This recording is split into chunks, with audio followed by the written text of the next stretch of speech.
Ava Collins was more than just a young woman on the cusp of adulthood. She was the embodiment of hope, kindness, and limitless potential.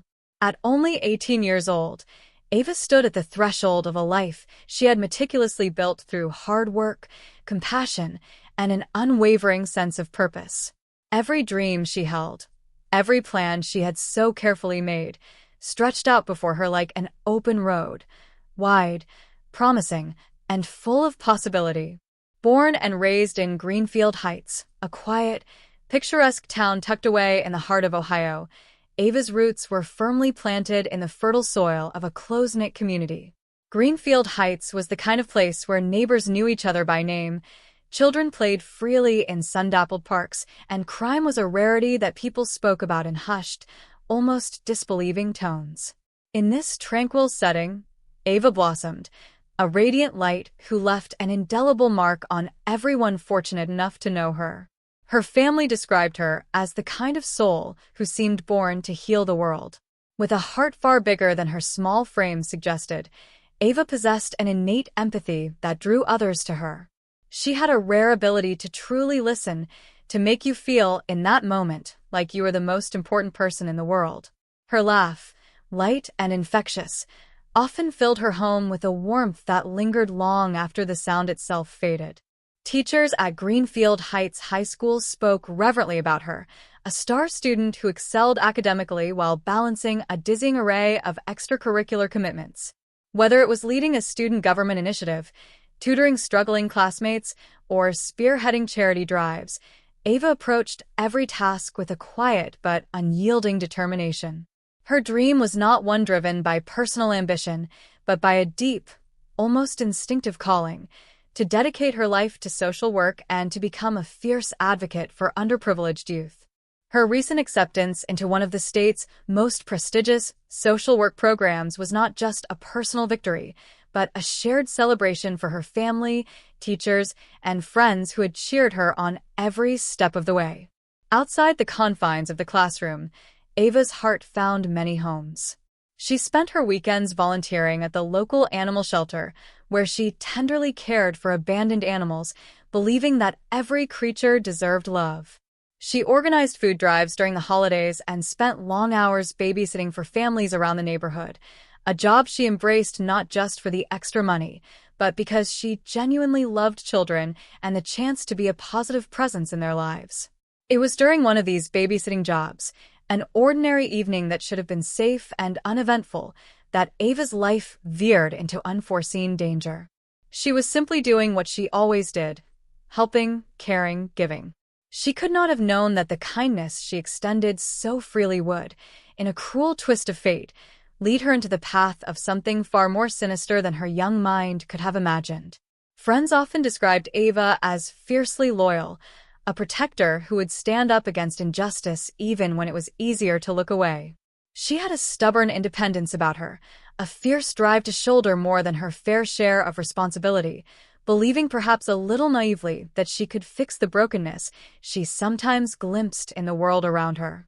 It was a trait that made her admirable but also vulnerable, trusting in the goodness of others in a world that sometimes proved undeserving of that trust.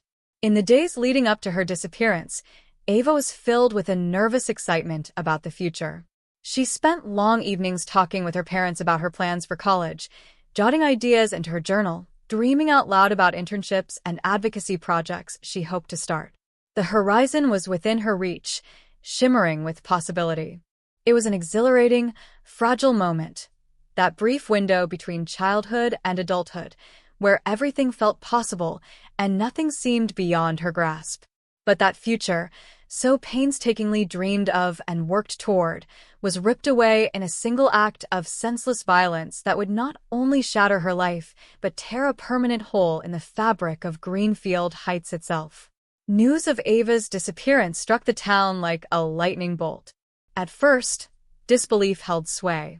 In a place so seemingly untouched by tragedy, the idea that something terrible could happen to one of their own was almost impossible to fathom. But as hours turned into days without any sign of her, disbelief gave way to a heavy, gnawing dread. When Ava's body was eventually discovered, brutally murdered and discarded as though her life had meant nothing. It was as if the sun had set on Greenfield Heights and refused to rise again. Candlelight vigils sprang up almost immediately, gathering hundreds of mourners clutching trembling candles against the springtime chill. Strangers embraced in tearful solidarity. Parents held their children a little closer. Teens wept openly, their innocence stripped away. At these gatherings, her parents often spoke, sometimes through quivering lips, sometimes through tears too thick to form words, about who Ava was. They shared memories of a little girl who had loved fairy tales and stray kittens, who had built lemonade stands not to make money, but to raise funds for the local animal shelter. They spoke of a teenager who had fought passionately for every underdog, every overlooked cause, and who never once asked for recognition or reward. The pain her family felt was unbearable, a raw, gaping wound that no amount of time or comfort could hope to heal. Friends and teachers mourned too, grappling not only with the unbearable loss, but with the cruel and brutal nature of her death. There was a collective sense of guilt, a haunting question that no one dared say aloud. Could we have done something to protect her? The tragedy of Ava Collins did more than darken the heart of a small town. It shattered the illusion of safety that Greenfield Heights had long enjoyed. Trust, once abundant and easily given, became cautious, guarded, and fractured.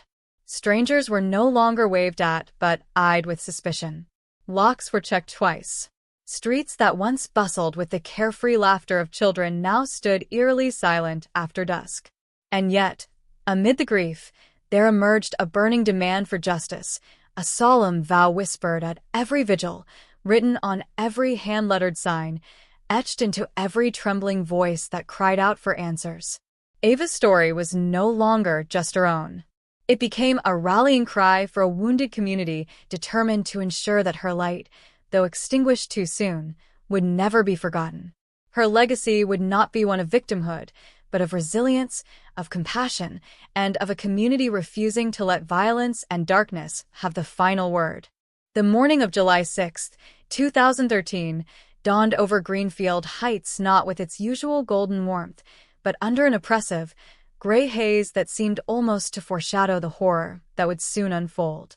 It was the kind of sticky summer morning when the air felt too heavy, pressing down on the town like a warning no one yet understood. For most residents, it was meant to be another quiet Saturday. For one jogger, it became the day that would forever be etched into the town's collective nightmare. The man, a middle-aged local named Dennis Whitaker, had followed the same jogging route for years, weaving through quiet suburban streets before cutting across the edge of an abandoned construction site. The site had long been a forgotten scar on the landscape, a testament to economic failure, its skeletal frames of half-finished buildings rusting under years of rain and neglect. Weeds had taken over, growing in wild, defiant tangles. Rusted machinery stood frozen in time, like metal dinosaurs from a forgotten era. Most townsfolk avoided it altogether. Dennis, set in his routine, gave it little thought. But on that particular morning, something snagged his attention. At the edge of the site, where the wild grass dipped unevenly into a shallow pit, he caught a glimpse of something out of place, something pale, almost luminous, against the drab palette of dirt and rust. At first, he thought it was a discarded mannequin, dumped carelessly like so many other pieces of garbage that littered the site. It wasn't unusual to find junk in these forgotten places. But as he drew closer, an unnatural stillness settled over him. His heart began to pound in his ears, instinct kicking in before his mind could catch up. When he realized what he was seeing, Dennis stumbled backward, the bile rising fast in his throat. It was not a mannequin. It was a young woman's body, crumpled awkwardly, her skin ghostly against the dark, muddy earth. Panic-stricken, he fumbled for his phone, his hands shaking as he dialed 911. The call he made would become the catalyst that shattered Greenfield Heights' illusion of safety forever. Within minutes, the area was swarmed with emergency vehicles.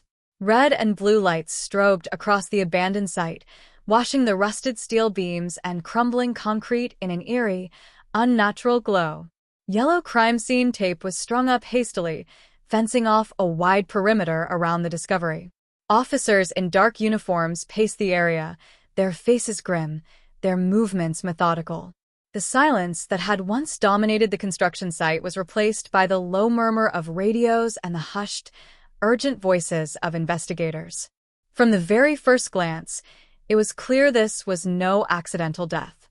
Signs of a violent struggle surrounded Ava's body. The ground was churned and torn, patches of gravel and dirt displaced as if she had fought fiercely for her life. Drag marks etched a grim trail, suggesting she had been moved post-mortem or possibly incapacitated and dragged from another area of the site. Bloodstains, faint but unmistakable, dotted the ground, half obscured by the previous night's rain. Scattered around her were pieces of her life, cruelly fragmented.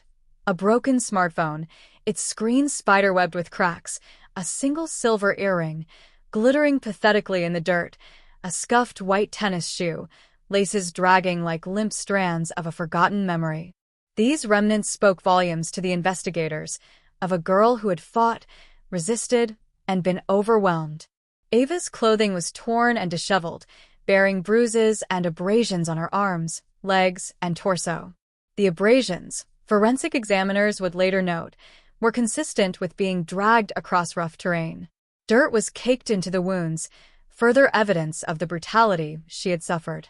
The way her body was left, partially covered with loose debris, bits of broken plywood, and scattered weeds, told its own silent, chilling story. Whoever had abandoned her there had done so hastily, with an air of panic rather than precision. There was no attempt at proper concealment, only a desperate, sloppy effort to buy time before the inevitable discovery. The site itself was a nightmare for forensic collection. Years of abandonment had left it exposed to the elements and contaminated by layers of old refuse. Broken glass, rusted nails, splintered wood, and metal fragments littered the area, creating a chaotic scene where potential evidence was nearly indistinguishable from the everyday debris. The heavy rain that had fallen overnight further complicated the investigation. Potential footprints were turned to muddy smears, and critical trace evidence may have been washed away entirely. Nevertheless, the forensic team worked tirelessly, sifting through the refuse with painstaking care. They collected blood samples, isolated stray fibers, and documented faint tire tracks that led to and from the site, although distinguishing them from older imprints proved a monumental challenge. Every fragment was treated with reverence, each piece catalogued meticulously in the hope that somewhere among the chaos lay the key to identifying Ava's killer. The location of the crime scene added an additional layer of horror to the tragedy. The abandoned construction site was shockingly close to Ava's own home, just under 3 miles from the cozy suburban streets where she had grown up. The proximity was chilling, a stark reminder that evil had not come from outside the community but had nestled itself quietly within, waiting for the perfect moment to strike. Parents who had once allowed their children to ride bikes unsupervised or wander the neighborhood at twilight now clutched them tightly to their sides. Overnight, Greenfield Heights transformed from a place of open doors and friendly smiles to a town brimming with locked gates, drawn curtains, and fearful glances cast over shoulders. News vans soon converged on the scene, their reporters broadcasting solemn updates to a horrified audience. Rumors swirled like a tempest. Some whispered of an unknown predator stalking the town. Others speculated darkly about secrets hidden beneath Greenfield Heights' picturesque facade. But beyond the rumors and the media frenzy, one immutable fact remained. Ava Collins, a vibrant young woman full of dreams and light, had been violently stolen from the world, and her body left to rot in a place that symbolized abandonment and decay. The crime scene was not merely a location. It was a mirror reflecting the deep fracture now running through the heart of Greenfield Heights. A sacred site where innocence had been violently ripped away and where a town's deepest fears had suddenly, horribly, become reality. The people of Greenfield Heights would never look at that abandoned construction site the same way again. Nor would they ever be able to pass a rusted fence or a weedy lot without feeling the echo of Ava's silent cry for justice. The findings from the coroner's report, released several days after the discovery of Ava Collins' body, cast a shadow of horror over the investigation. The detailed, clinical language of the autopsy report starkly contrasted the innocent image of the young woman she had once been. The facts, however cold and scientific, would unravel a chilling narrative of the final moments of Ava's life, a violent struggle that no one could have possibly imagined for a girl with so much potential, so much left to give. According to the coroner, the primary cause of Ava's death was blunt force trauma to the head. The damage done to her skull was devastating. A single, crushing blow, likely delivered with a heavy construction tool or some sort of metal implement, had shattered her cranium. The blow had caused catastrophic fractures to her skull, and the resulting brain hemorrhage was so extensive that it almost certainly led to unconsciousness, though not immediately to death. Ava would have experienced excruciating pain, confusion, and disorientation in those final moments, her body still clinging to life long enough for the second, fatal blow to land. The severity of the cranial injuries, coupled with the force of the impact, indicated that the attack was swift, brutal, and intended to incapacitate her as quickly as possible. But the trauma did not end there. The autopsy revealed a second, equally harrowing aspect to Ava's death: strangulation. There were deep, dark bruises that wrapped around her neck in an unmistakable pattern, suggesting that someone had gripped her throat with both hands, applying steady and extreme force. This was not a quick or impulsive act. The bruising indicated that the pressure had been sustained, as though the killer was taking his time, ensuring that his victim would not escape.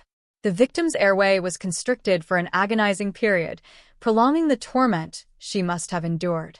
The forensic team noted that this type of strangulation was likely manual, an act that involved the killer physically overpowering Ava. The fact that this was a hands-on method of killing spoke volumes about the nature of the crime. It wasn't impersonal or detached. It was a deeply intimate and emotional act of violence. The murderer had to be close to Ava, feeling the pulse of her life drain away in their hands, likely feeding off the raw, animalistic power they wielded over her. In the world of criminal psychology, such an act is often linked to crimes of intense passion, crimes driven by overwhelming emotion, such as anger, jealousy, or a desire for control. The killer, at this point, was not simply seeking to end her life. They were seeking to dominate her, to erase her entirely. Strangulation also introduces another element: the killer's psychological connection to the victim. This was not a random, opportunistic act. The act of wrapping one's hands around someone's neck, applying that kind of pressure, is inherently personal. It demands proximity, control, and an emotional investment. The killer was not only extinguishing Ava's life, they were, in some twisted way, asserting dominance over her in a physical, visceral manner. The mere fact that the killer chose this method suggested that they saw Ava not as a victim to be swiftly killed, but as something to be conquered, to be controlled, perhaps even as a symbol of something they had lost or were trying to reclaim. Further compounding the brutality of Ava's death, her body bore clear evidence of a violent struggle. Her forearms were marred with scratches, bruises, and the telltale signs of a desperate defense. Ava had fought back with every ounce of strength she had, struggling against her assailant, trying to break free, trying to survive. Her hands bore the marks of this battle, bruises and contusions that spoke to the physical price she had paid to stay alive, even for a few more seconds. The defensiveness of her wounds was undeniable. Ava had not gone quietly into the night. She had fought fiercely for her life, and this evidence painted a portrait of a young woman who refused to be a passive victim, even in the face of unspeakable violence. Perhaps most telling of all were the fingernail scrapings collected during the autopsy. Forensic experts had recovered traces of skin cells from under Ava's nails, an indication that during her struggle, she had scratched at her attacker. These microscopic samples were precious, offering investigators a sliver of hope. DNA analysis could potentially link these cells to the killer, providing a crucial clue that might lead them to the murderer. The combination of blunt force trauma and strangulation made it clear that Ava's death was not a crime of opportunity or a random act of violence. It was, in every sense, personal. The sheer savagery of the attack spoke to a deep reservoir of rage, an intense emotional state that drove the killer to commit acts of violence beyond the ordinary. The use of two distinct methods, the bludgeoning and the strangulation, suggested an overwhelming desire to inflict pain and suffering, an impulse to destroy, to obliterate. Ava's injuries, when examined as a whole, painted a picture of a violent and chaotic encounter. The fight for her life had been short but fierce. There had been no mercy, no remorse. The act of killing Ava had not been quick or clean, but instead a brutal, prolonged ordeal that left physical and emotional scars not only on her, but on the community that loved her. As investigators pieced together the details of Ava's final moments, they began to form a psychological profile of the person who had taken her life. The nature of the crime suggested a killer driven by intense, personal emotions, someone with a connection to Ava, or perhaps someone with deep-seated frustrations that had been turned outward in an explosive act of violence. This was not the work of a cold, calculating individual. This was the act of someone who was consumed by their own feelings, someone who may have seen Ava not as a person, but as an object to be destroyed. Understanding the cause of Ava's death was not just about identifying the immediate factors that led to her murder. It was about unlocking the psychological motivations that had driven the killer to commit such an atrocity. The killer's actions spoke of rage, but also of fear and perhaps even a twisted sense of betrayal, emotions that could have led the perpetrator to lose all sense of reason, to carry out their crime with an intimacy that went beyond mere murder. Ava's death was tragic not only because it was brutal, but because it was an act rooted in a deep, personal emotion. And as the investigation continued, the question loomed larger than ever. Who was the person who could commit such a heinous act, and what had driven them to destroy the future of a young woman who had so much to offer the world? When the body of Ava Collins was discovered on that fateful morning in July, Carter knew immediately that this was not going to be just another case. From the first moment he laid eyes on the scene, he could feel the weight of the community's collective fear pressing in. Greenfield Heights had long been a place where neighbors knew each other by name, where the worst thing to happen was the occasional noise complaint or minor traffic incident. The brutal and senseless murder of a young woman had shattered that illusion of safety, and Carter understood that the longer it took to find the killer, the more that fear would fester. His first step was to assess the crime scene thoroughly. Every piece of evidence, no matter how small or seemingly insignificant, was scrutinized under his sharp gaze. He noted the location of Ava's body, the obvious signs of struggle, and the careful, calculated way in which the murderer had disposed of her remains, with little concern for what they left behind. The lack of sexual assault and the absence of any clear motive for robbery suggested that the killer had known Ava personally. This wasn't a random act of violence. Carter's instincts told him that the answer to Ava's death lay within her immediate circle, the people she interacted with daily, the relationships she had cultivated, and perhaps even the darker emotions that may have been hidden just beneath the surface. Carter immediately set his team to work on collecting background information about Ava. Interviews with her family, friends, and neighbors were painstakingly conducted. Every person in her life, from the closest confidants to the distant acquaintances, was questioned in detail. Carter was keenly aware that the tiniest detail could be the key to unlocking the mystery. Was there anyone in Ava's life who had a motive to harm her? A jealous ex-boyfriend? A troubled friend? A secret adversary lurking in the shadows? Each new conversation built upon the last, slowly revealing the contours of Ava's life. Friends described her as warm, dedicated, and loyal, a young woman who had big dreams of helping others. Yet, as Carter dug deeper, subtle signs began to emerge, small moments that suggested there might have been something more. He uncovered instances of tension in her personal life, disagreements she had with certain individuals, and hints of relationships that weren't as straightforward as they had appeared. But it wasn't until Carter turned his focus on a more granular level of investigation that things began to take shape. Carter's investigative style was a balance between dogged determination and creative thinking. He was the type to build a case brick by brick, meticulously examining each clue, each witness statement, and each forensic detail. He understood that the truth often hides in the most unexpected places. He wasn't one to rush to arrest a suspect based solely on circumstantial evidence. For him, everything had to fit: the pieces had to come together in a way that left no doubt. This was especially true when it came to forensic evidence.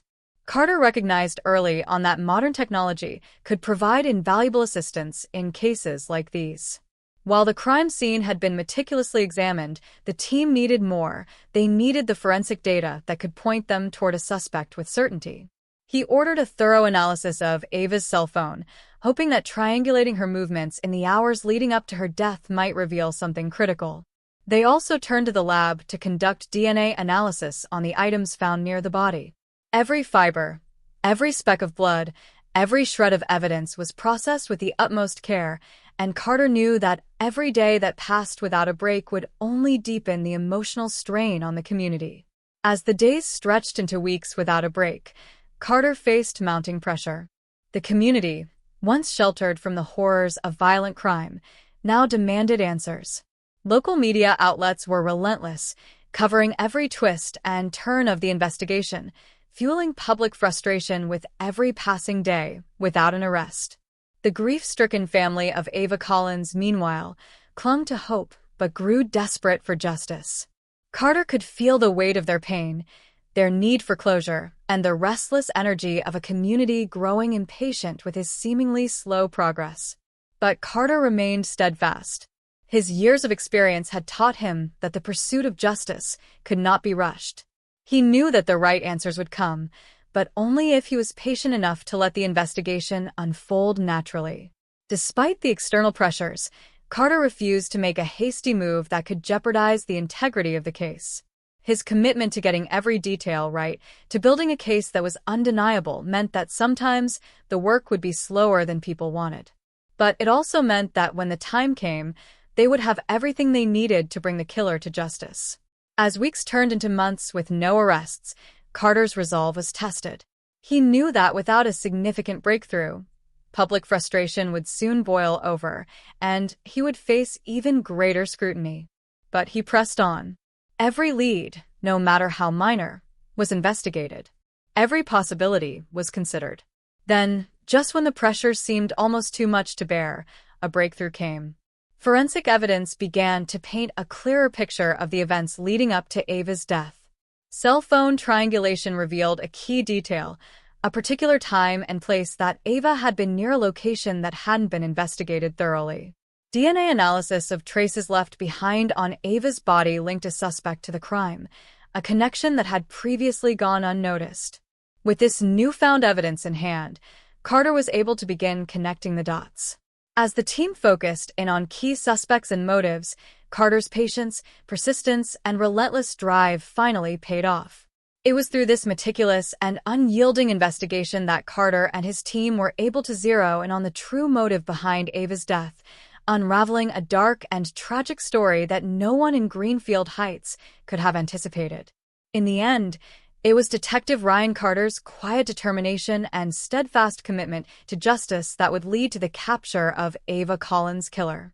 While his work was far from over, the knowledge that he had never wavered in the face of adversity became a testament to the kind of investigator he had always been, a man who would stop at nothing to see justice done, no matter how long it took.